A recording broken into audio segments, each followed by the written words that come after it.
हाँ या ना? तो इस हिसाब से तो चारों आंसर सही है, ए भी सही है, बी भी सही है, सी भी सही है और डी भी सही है। अब इसमें यहां से एक बात समझ में आएगी आपको कि भैया कंपटीशन अपने आप में टेढ़ी खीर है। कंपटीशन का आप ये नहीं कह सकते कि आप 100% सही हैं तो आप सही हैं। आपको सही उतना होना पड़ेगा जितना आपको एग्जामिनर जिस हद तक सही कराना चाहता है।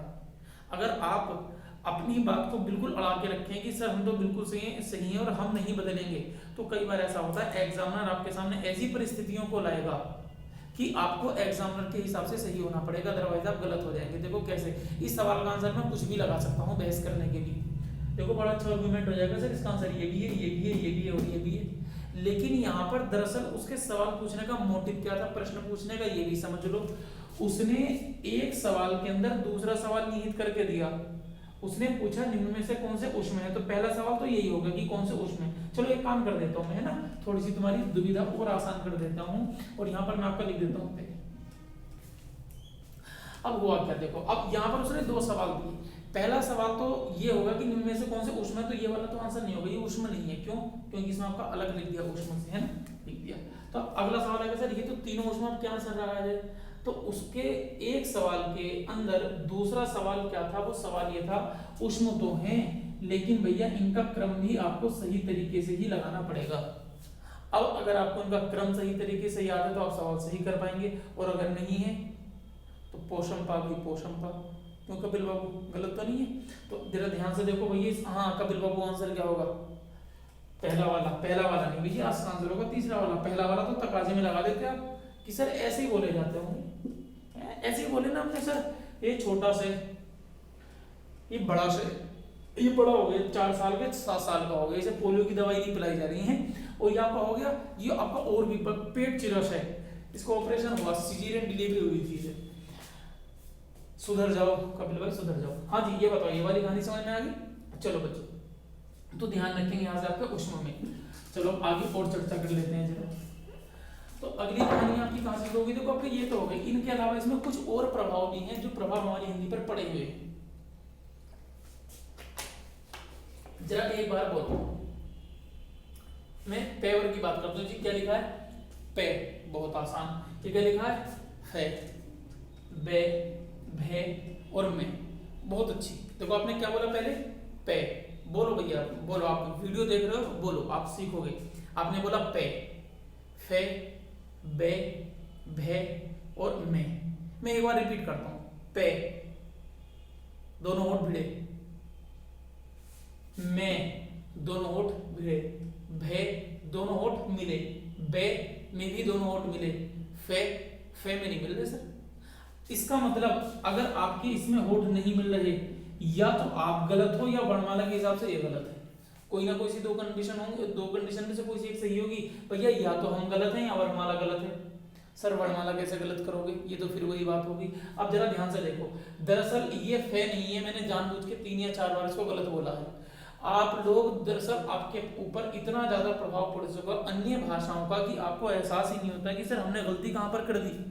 कई बार मुझसे भी हो जाती हैं बोलते हुए गलतियां, क्योंकि हम जिस परिवेश में पले बड़े, खासकर से पश्चिमी यूपी, यहाँ पर तो सर भाषाओं का इतना ज्यादा प्रभाव है अन्य भाषाओं का, हम समझ नहीं पाते। भाई हम इतने होशियार हैं कि हम कहेंगे सर मेरी तबीयत खराब थी और मैंने कई डॉक्टरों को दिखा दिया और मैं सही नहीं हुआ। अब बताओ इस इंसान का क्या करोगे, मतलब क्या करोगे, कोरोना पीड़ित है आदमी। भाई जरा ध्यान से देख लो, आपने कहा जी डॉक्टर, डॉक्टर तो इंग्लिश का शब्द है ना, तुम अपने हिसाब से क्यों अपने ग्रामर उसमें घुसा रहे हो, तो डॉक्टर तो हो नहीं सकता, तो डॉक्टर से शब्द बनेगा, लेकिन हम इसका यूज कर लेंगे सादा तरीके से। अब इस शब्द को तो आपने पता लगा लिया क्योंकि डॉक्टर इंग्लिश का शब्द है, और कुछ तो इंग्लिश के शब्द ऐसे रच बस गए तुम्हारे अंदर तुम समझ ही नहीं पाओगे। सर आपने शब्द का शर्ट, शब्द इंग्लिश का है, इसका जरा बना लो बहुवचन, शर्ट्स हो, आगे क्या होगा, शर्ट हो। सर मेरी शर्टों पे प्रेस नहीं हुई, भैया शर्ट्स होगा, क्या करेंगे आप, तो इसीलिए ध्यान रखेंगे आप, है ना। कई बार दिक्कत ये पड़ जाएगी, तो इस फे का चक्कर क्या है, ध्यान से समझो। ये है आपका फे जो हमारी हिंदी वर्णमाला का है। अब देखो जैसे फे बोलोगे तो आपको इसमें फेमिलियर हो जाएगा, ये पे, फे, बे, भे में, अब सब में होठ भिड़ रहे हैं। और सर जो मैं फे बोल रहा था वो फे बच्चे होता तो है, लेकिन इसके नीचे ये आपका पॉइंट लगता है, और इस पॉइंट को आपका कहा जाता है नुक्ता। इस नुक्ते को हिंदी में हम कहते हैं तल बिंदु, क्योंकि तल में आपका लगता है बिंदु और आपका कहलाता है तल बिंदु। ये अरबी फारसी भाषा से हमारा लिया गया है, और उर्दू आपकी, चूंकि उर्दू तो हिंदी और अरबी का ही मिश्रण है ना, तो ये ध्यान रखेंगे। तो ये आपका नुक्ता होगा। तो जैसे ये जो नुक्ता होते हैं जहां भी लगेंगे ये आवाज को और गहराई से निकालते हैं, है ना। तो जैसे आपका उर्दू है भाई, हम तो कह लेते हैं सीधा केवल के, तो उर्दू में के को कहा जाता है काफ। ये के का काफ हो जाएगा, है ना, ये कै हो गया आपका, के नहीं कै। जैसे भाई आपका शब्द कर दिया, आपका हो गया कफन, के हो गया, सॉरी क्या हो गया ना आपका, कफन शब्द आपका हो गया। एक बड़ी प्यारी शायरी भी है कि कफन से काफ हटाना है और फन बनाना है। देख लो भैया कितनी प्यारी शायरी है, इसमें तुम्हें ये भी सिखा देगी क्या, ग्रामर भी। इस कफन से काफ हटाना है, हटा दो तो क्या बनेगा, फन। इसका मतलब ये हुआ ना। तो ये ध्यान रखेंगे, ये जो आपका शब्द है, ये जो आपका चिन्ह है, इस चिन्ह को आपका कहा जाता है नुक्ता, जो कि आपका उर्दू में प्रयोग होगा। ये किन किन अक्षरों में प्रयोग होगा इसके बारे में चर्चा अभी होगी 5-7 मिनट बाद। कहानी समझ में आ गई। अच्छा अब जरा एक एक्सपेरिमेंट करो, बचपन में जाओ बेटे, सबके यहाँ सत्यनारायण भगवान की कथा होती थी। ये होगा मेरी सत्यनारायण भगवान की कथा। अच्छा अरे आज तो भाई साहब दिन कौन सा भाई, थर्सडे। अरे भाई आज तो बोलो सत्यनारायण भगवान की जय जय बोलो। आज बृहस्पतिवार है, आज की कथा आज होनी चाहिए। तो इन सत्यनारायण भगवान की कथा के बाद तुम्हें मिला करता था प्रसाद। तो बड़े काम की बात बताओ, बड़े पते की बात। वो प्रसाद कैसे मिलता था भैया, हमारे टाइम में तो ऐसे, तुम्हारे टाइम में भी ऐसे मिलता होगा, अब बूढ़े तो हो नहीं तुम, तुम्हारे टाइम में भी और हमारे टाइम में भी ऐसे मिलता था। वो ना आटा होता था, आटे को भून लेते थे, उसमें देते थे प्रसाद, और वो उसमें मिल जाता था हमें। और कागज की एक नाव बना लेते थे हम, उसमें प्रसाद लेते थे। और प्रसाद लेने के बाद तुमसे एक बड़ा प्यारा सा एक्सपेरिमेंट कराया जाता था, मुंह में भरवाया गया प्रसाद की, बेटे मुंह में प्रसाद भरो और वो फूफा। अब तुमने जैसे फूफा का तो सामने वाले की बुआ बन जाएगा, उसके चेहरे पे इतना पाउडर लगना, वो जो प्रसाद था तुम्हारे मुंह का। भैया उसका कारण सीधा सीधा यही था, क्योंकि ये आपका फे ऐसा व्यंजन हुआ जिसे बोलते वक्त आपके अंदर से इतनी तेजी से प्रेशर निकलेगा हवा का कि आपके मुंह की सारी हवा बाहर निकलेगी। और वो जैसे ही आपने कहा फूफा, अब वो 2 बार होगा तो फूफा हो जाएगा। ठीक है जी, चलो बात समझेंगे। हाँ आइए आइए पांडे जी, लेट हो गए पांडे जी आज तुम। चलो खैर कहानी को समझो, बैठो पांडे। हाँ ये भैया यहाँ तक बात समझ में आ गई। चलो इसको खत्म करते हैं, तो इस फे के बारे में बात समझे। एक और हमारे साथ कंफ्यूजन है सर, हमारे साथ कंफ्यूजन है बे और वे में। ये आपका हुआ वे और ये आपका हुआ बे, ठीक। अच्छा इससे पहले मैं तुम्हारे साथ बे की कंफ्यूजन तो दूर कर दूं। अच्छा एक शब्द मैं तुम्हारे सामने लिख देता हूं, ये अच्छा शब्द है ना,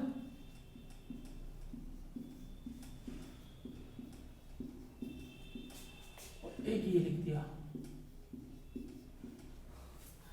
ये लिखा आपका बकरी। कौन सा वाला बकरी से ये बताओ जी, चेक करें। पहली वाली सही है भाई, पहली वाली तो है ही, क्योंकि पहला अक्षर तो आपका लिखा वे लिखा है ना, वे।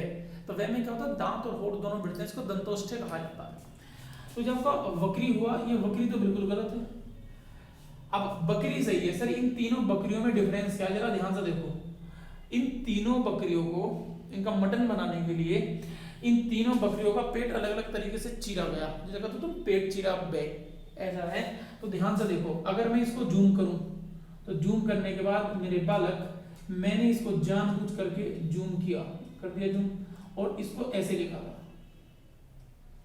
दूसरा इसको देखो, इसको जूम किया और इसको ऐसे लिखा गया, और तीसरा इसको जूम कर दूंगा, इसको भैया यूं लिखा गया, ऐसे लिखा, ऐसे लिखा गया। सवाल ये है बे कौन सा सी, मतलब बे में लाइन आपकी कौन सी आएगी। और यही बात मैं आपसे ये भी पूछ सकता हूं भैया, एक आपने शब्द लिख दिया शे और एक आपने शब्द लिख दिया आपका शे, इसमें आपकी लाइन कौन सी आएगी। तो एक सवाल आपका ये भी बन सकता है। इस कहानी को जरा बड़े ध्यान से समझे। दरअसल केंद्रीय हिंदी निदेशालय बड़ी प्यारी बात कहता है। तो ये बात कहा गया जी, हाँ जो हमारी हिंदी है भाई, लिपियां आपकी ना कई तरीके की होती हैं। हमारी हिंदी की लिपि है देवनागरी, आप सबको पता होगा देवनागरी लिपि। ये ब्राह्मी लिपि उत्तरी ब्राह्मी के रूप माना जाता है, लिपि वाले पोर्शन में बात करेंगे। तो लिपियां आपकी कई तरीके से लिखी जाती हैं सर। जैसे हमारी लिपि बाएं से दाएं लिखी जाती है, यूं करके, है ना, इधर बाएं इधर दाएं, तो बाएं से दाएं लिखी जाती है सर। उर्दू में से अरबी लिपि आपकी दाएं से बाएं लिखी जाती है सर। बाउस्टोफिन लिपियां आपकी होती है वो दाएं से बाएं से दाएं दोनों लिखी जाती हैं। आप सर्च करेंगे तो चीनी और जापान में जो आपकी लिपि होती है उनकी भाषाओं की, अब भाषा तो शायद जापान की शायद हिब्रू होगी, शायद चीन की मंडारिन भाषा आपकी होती है, अलग ही जापानी भाषा हम कह सकते हैं, उनकी लिपियां आपकी ऊपर से नीचे लिखी जाती हैं। तो लिपियों का अपना अलग अलग नियम है। तो हमारी लिपि जब बाएं से दाएं लिखी जाती है तो हमने ओरिजिनली इसी को काटा, तो हमारे लिए वो लाइन सही होगी जो इस तरीके से आपकी काटी जा रही है। मतलब अगर मैं कहना चाहूँ तो ये वाली लाइन आपकी सही होगी। बात समझ में आ गई? तो कहानी को ध्यान से समझें। अब इसके बाद आपकी कहानी कहां से शुरू होगी? चलो ये बकरी समझ में आ गया, तो आपका बकरी नंबर कौन सा सही हो गया? नंबर 4। ये वाली बकरी अच्छी है, टेस्टी है। हाँ चलो जी, ये आपके उष्म हो गए।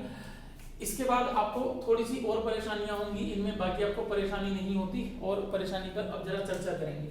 अब इसके बाद हमारी वर्णमाला में 2 नए वर्ग और बचे हैं जिनका जिक्र हम करेंगे। एक आपके पास बच्चे होता है उष्म और सॉरी संयुक्त व्यंजन, और संयुक्त के बाद एक आप पढ़ेंगे द्विगुण व्यंजन, द्विगुण व्यंजन, ठीक जी। अब इनके बारे में हम बात करेंगे। अब जो आपके संयुक्त व्यंजन हुए, ये संयुक्त व्यंजन हमारे पास 4 प्रकार के लिए गए हैं।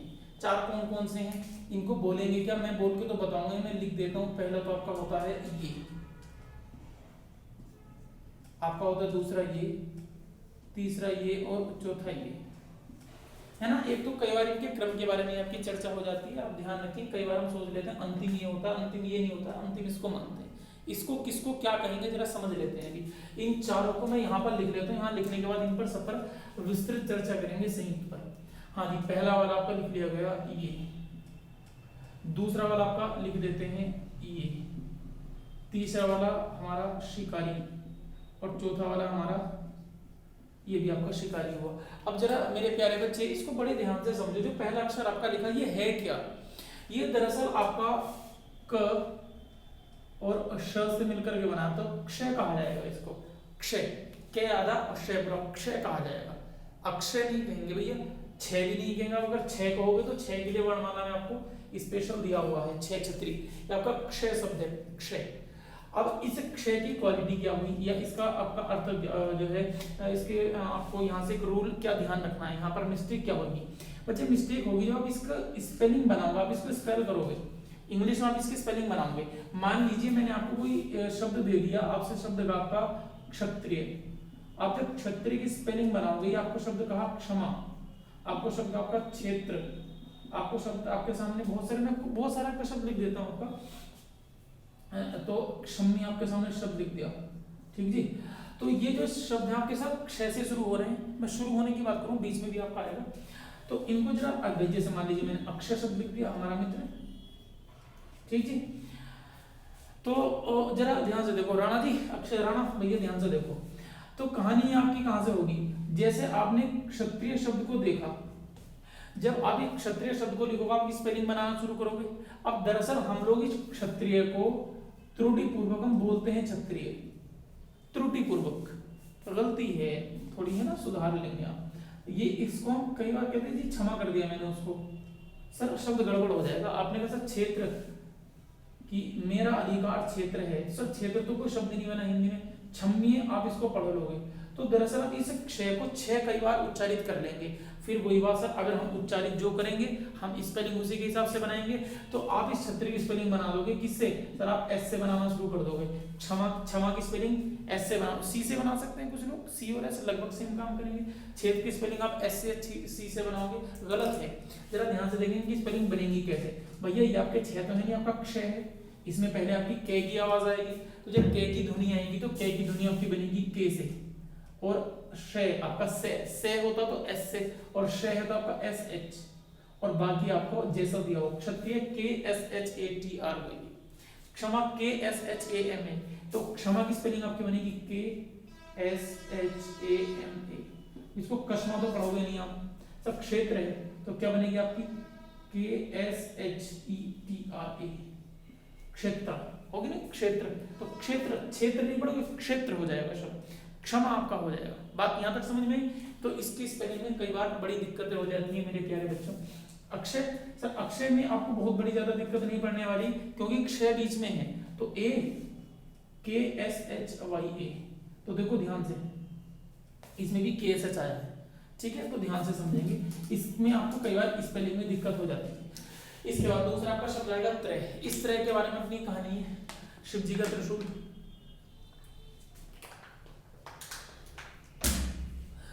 तो त्रय भैया आपका मिलकर के कैसे बनेगा? त्रय आपका मिलकर के बनेगा त और र से बनेगा, तो त और र से मिलकर के आपके पास तैयार होगा त्रय। इसका मतलब यहां से कहानी हमारे पास क्या आती है, जो गलत हो जाती है, हमसे गलती हो जाती है भाई। एक शब्द मैंने सामने आपके सामने कह दिया, मान लीजिए मैं त्रिक लिख दूं या त्रिशूल लिख दूं या त्रिवेंद्र लिख दूं, कुछ भी शब्द त्रिशूल शब्द लिख देते हैं क्योंकि आपने सबसे ज्यादा इस शब्द को पढ़ा है, त्रिशूल, ठीक। शूल मतलब कांटे या नोकदार हिस्सा, जिसमें 3 शूल हो, त्रिशूल। और एक त्रिशूल सर हमने यूं भी पढ़ा है,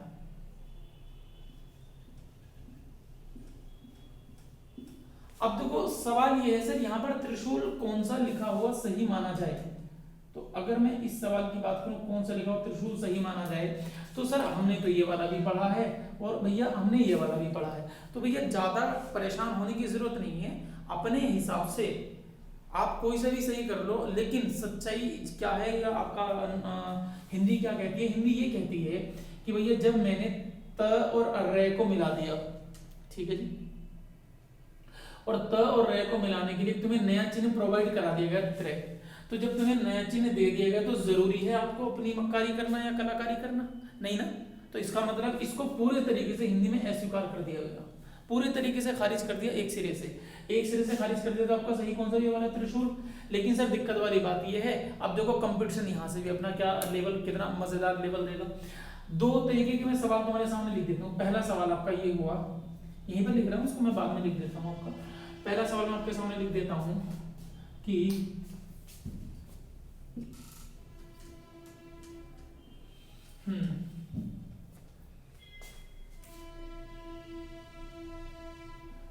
शिव जी का त्रिशूल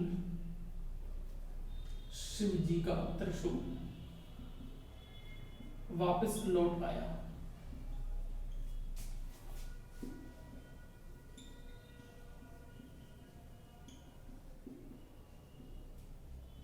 अच्छा एक और, इसी सवाल को मैं कई तरीके से आपका मुझे ऐसा लग रहा है शायद उधर से चमक नहीं रहा होगा, तो इस सवाल को मैं रिपीट करता हूँ, ध्यान से देखो। शब्द मैं आपके सामने सवाल आपका 2-3 बार लिखूंगा। शब्द आपके लिखा शिव जी का त्रिशूल लौट आया।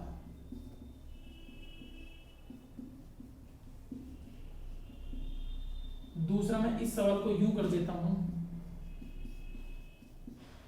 शिव जी का त्रिशूल लौट आया। अच्छा एक सवाल आपके सामने रुक दिया है, शिव जी का त्रिशूल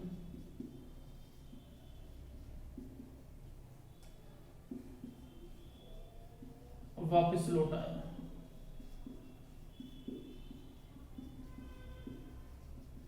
और एक सवाल आपके सामने ये और लिख दिया जाएगा कि शिव जी का त्रिशूल वापस लौट आया। अब देखो सवाल ये है कि इनमें से कौन सा वाक्य सही है, कौन सा वाक्य गलत है। अगर मैं इसके बारे में चर्चा तुमसे करना चाहूँ तो जरा ध्यान से देखेंगे। ठीक जी, 4 वाक्य हैं, इनमें से 2 वाक्य सही हैं, कोई से 2 वाक्य आपके गलत हैं। ठीक है, इसके बाद इसमें एक कंडीशन और क्रिएट की जाएगी। सवाल है कि शिव जी का त्रिशूल लौट आया, इस सवाल में सही और गलत को पहचानना है, तो कहाँ सही है कहाँ गलती है इस बारे में चर्चा करेंगे। अभी आप इसको ऐसे करके आप इसके ऑप्शन बना सकते हैं, A B C और D में आपका नन ऑफ दी जाएगा कि सवाल आपका सही है ना, इनमें से कोई। चलो लो आप इसको ऐसे बना लो, A B C D आपके हो गए ये वाला, यहाँ भाई आपका भी आपका ऐसे हो गया A B C और D, ये भी आपका मान लीजिए A B C D आपका हो गया ना, ये आपका वापस लो। हाँ जी ठीक है, आपके हो गए A B C D आपके पार्ट हो गए। सर इसमें कौन सा आपका पार्ट आपका गलत होगा, पहले में, दूसरे में, तीसरे में, चौथे में? तो बच्चे जरा ध्यान से देखो, पहला वाक्य आपका पूरे तरीके से सही है, शिव जी का त्रिशूल लौट आया। तो शिव जी ने त्रिशूल फेंका, वो अपना आक्रमण करके असुरों का विनाश करके लौट आया। वो कंडीशन के बारे में हम बात करें तो लौट आया, वापस आ गया, कोई दिक्कत नहीं। अगला शब्द है शिव जी का त्रिशूल लौटा। सर गलती कौन से पार्ट में आपने मार्क कर दी?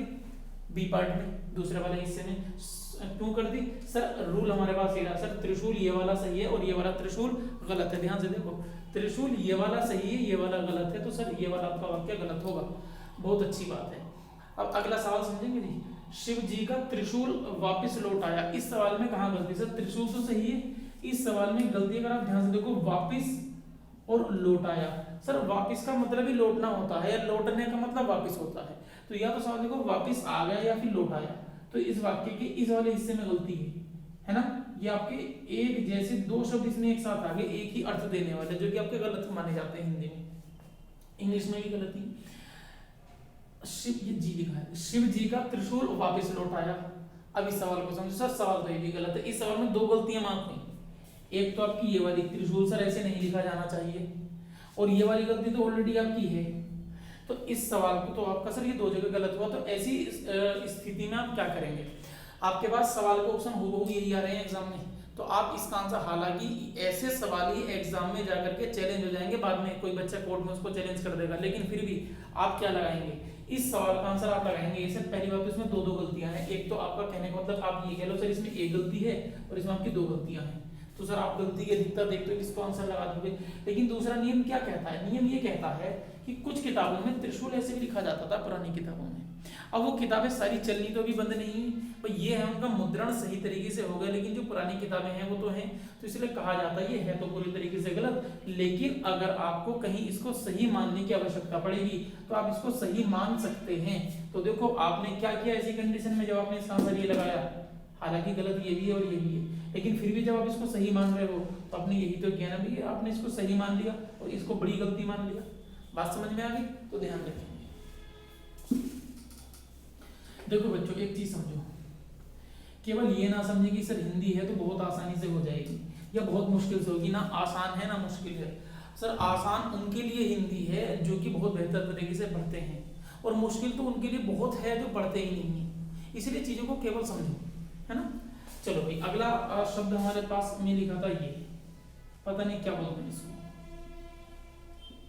ये जो आपका है, ये देखा आपने सबने पढ़ा होगा है? जैसे आपने विज्ञान शब्द पढ़ा, आपने ज्ञानी शब्द पढ़ा, यज्ञ शब्द पढ़ा है ना? अब जरा ध्यान से देखेंगे, मैं अपनी ही बात को काटूंगा। ये जो आपका शब्द लिखा है इसको साधारणतः गे उच्चारित किया जाता है, गे, है ना? तो ध्यान से देखेंगे तो ये आपका जे और जे के पंचमाक्षर, इसको ये कहा जाता है, इससे मिलकर के आपका बना हुआ होगा ये, ठीक? तो इसका जो सही उच्चारण है तो वो जे होता है, ना कि गे होता है या गे होता है। अगर आपने बच्चे शब्द कहा ना विज्ञान, तो अगर बिल्कुल शुद्ध हिंदी की दृष्टि से देखा जाए तो आप इसको गलत उच्चारित कर रहे हैं, आपका उच्चारण त्रुटिपूर्वक है। ये शब्द आपका विज्ञानी, विज्ञान शब्द आपका लिखा हुआ है, ठीक है जी? भाई आपने शब्द कहा ज्ञानी, एक्चुअल में शब्द ज्ञानी नहीं होगा, ज्ञानी शब्द होगा, ज्ञानी। भाई यज्ञ नहीं होते, यज्ञ होते हैं, यज्ञ नहीं आपका, सॉरी यज्ञ नहीं आपको, यज्ञ शब्द होगा, यजना। इसलिए आप इसकी स्पेलिंग क्या बनाओगे? आप पढ़े यजना शब्द स्पेलिंग नहीं, YAGJNA, इस तरीके से आपकी स्पेलिंग बनेगी, ठीक है जी? तो आप ये ध्यान रखेंगे। तो यहाँ से एग्जाम में आपका सवाल बहुत प्यारे तरीके से पूछा जाएगा, जरा ध्यान से समझेंगे कैसे। इस जिए से पूछा जाएगा, इसका सही उच्चारण जिए हुआ, पूछा जाएगा जिए किन अक्षरों से मिलकर के बना है या किन व्यंजनों से मिलकर के बना है, और ऑप्शन क्या देगा? पहला गे और ये, दूसरा गे और ये मान लो, तीसरा, चलो ऐसे नहीं देते ना, दूसरा हम लिख देते हैं आपका जे और पहला पंचमाक्षर, फिर जे और दूसरा पंचमाक्षर, फिर तीसरा आपका जे और चौथा पंचमाक्षर, है ना? ऐसे करके दे देते हैं। तो भाई आपका आंसर क्या हो जाएगी? तो ध्यान रखिए पहले वाले को ना लगाएं, आप ये बोलते हो कोई दिक्कत नहीं है, कोशिश करें आप सही बोले, ठीक है? आंसर आपका ये होगा, ये वाला आपका आंसर सरासर गलत है। अब इसी सवाल को समझो, अगर एग्जामिनर आपसे सवाल के स्तर को थोड़ा सा हाई कर देना चाहता है और आपका अटेंशन को ज्यादा चाहता है, तो वो इसी सवाल को देगा। प्रश्न वही लिख रहा हूं आपके सामने। प्रश्न ये है कि गे या जे किन अक्षरों से या किन व्यंजनों से मिलकर बना है, और आपके सामने चार ऑप्शन इस बार आपके सामने रखे जा रहे हैं, जे और पहला पंचमाक्षर, बी ऑप्शन आपके सामने रखा जा रहा है जे और दूसरा पंचमाक्षर, सी ऑप्शन में आपका रखा जा रहा है जे और तीसरा पंचमाक्षर, और डी ऑप्शन में आपका रखा जा रहा है जे और चौथा पंचमाक्षर। ध्यान से देखो सर, यहाँ पर तो गे और ये का मुद्दा खत्म हो गया। तो जिसे ज्ञ, और जो उसको ज्ञ ही पढ़ता था केवल और अपने आप में ज्ञानी था, दरअसल था तो होना है खाली, तो वो जो ज्ञानी था, हाँ पांडे जी, वो जो ज्ञानी था पांडे जी, तो उस ज्ञानी की कहानी तो ये क्लियर होगी सर, वो ज्ञ और ये तो दिया नहीं, बस सर सवाल गलत है और आयोग गलत है, ऐसा कुछ नहीं है। अब सवाल को ध्यान से समझो, दरअसल ये तो क्लियर है सर, आपका जय और आपका जय के पंचमाक्षर से मिलकर बनेगा दूसरे पंचमाक्षर से, इसको ये कहा जाएगा। तो अब इस सवाल में आपको चेक क्या करना है सर, आपको चेक ये करना है कि इसमें चारों बार ये लिखा है, तो अब आपके पास जब आपने दो अक्षर जोड़े थे, जब आप दो अक्षर जोड़ते हैं तो अक्षर आधा कौन सा होगा सर, पहला वाला तो आधा होगा ना, तो इसमें जिसमें पहला वाला आधा है इसका वो आंसर सही है सर, ये वाला आंसर सही है। अब यार ये भी गड़बड़ होगी, इसमें तो दो जगह आपका है। अब इसको फिर चेक करते हैं, इसका मतलब इसमें पहला अक्षर आधा था, दूसरा अक्षर आधा नहीं था, तो दूसरा अक्षर आधा नहीं था, इसमें तो दूसरा आधा है, इस सवाल का आपका सही आंसर क्या होगा, सी। बात क्लियर होगी, तो इसको बड़े ध्यान से समझेंगे। और भैया चौथे अक्षर को बहुत प्यार से समझेंगे, बड़ा प्यारा शब्द है वहां से मेरे बच्चे, शब्द आपका लिखा था ये, इसको श्रेय पढ़ा जाता है। दरअसल ये मिलकर के आपका बना है श्रेय और रे के कॉम्बिनेशन से आपका मिलकर के बना है, ठीक है, श्रेय और रे के कॉम्बिनेशन से। और सीधी सी बात है, जब दो अक्षर आपके जुड़े रहे हैं तो इसमें आपको हलंत देना पड़ेगा ना, तो आपका होगा श्रेय, इसको पढ़ा जाएगा। इसकी स्पेलिंग बनाओगे तो SHRA से आपकी बनेगी स्पेलिंग, इसकी स्पेलिंग बता देगी, इसकी TRA से बनेगी, तो स्पेलिंग में मिस्टेक वहां पर होती है, स्पेलिंग में मिस्टेक, बाकी इसमें भी हो जाती है कई बार। अब जरा ध्यान से देखिए श्रेय का आपका क्या लॉजिक है। इस श्रेय में कई बार हम लोग गलती करते हैं, देखो एग्जाम में कभी वो नहीं आता जो बहुत भारी होता है, एग्जाम में वो आता है वो चीजें जिन्हें आप लगातार इग्नोर कर देते हो, खासकर से हिंदी जैसे सब्जेक्ट में तो वही आता है। अगर आप इस श्रेय की बात करेंगे तो भैया ये श्रेय आपका ये कहता है कि एक शब्द आपने लिखा देखा है, सबने, मैं यहाँ पर थोड़ा सा लाइन खींच देता हूँ, और भैया आपने सबने लिखा देखा, सब बड़े प्यारे बच्चे हैं, बड़े विद्वान और विदुषी हैं, तो शब्द आपका लिखा होगा, आपने श्रृंगार आपका ऐसे लिखा देखा है, देखा है ना, हाँ कि ना, बिल्कुल सही बात है।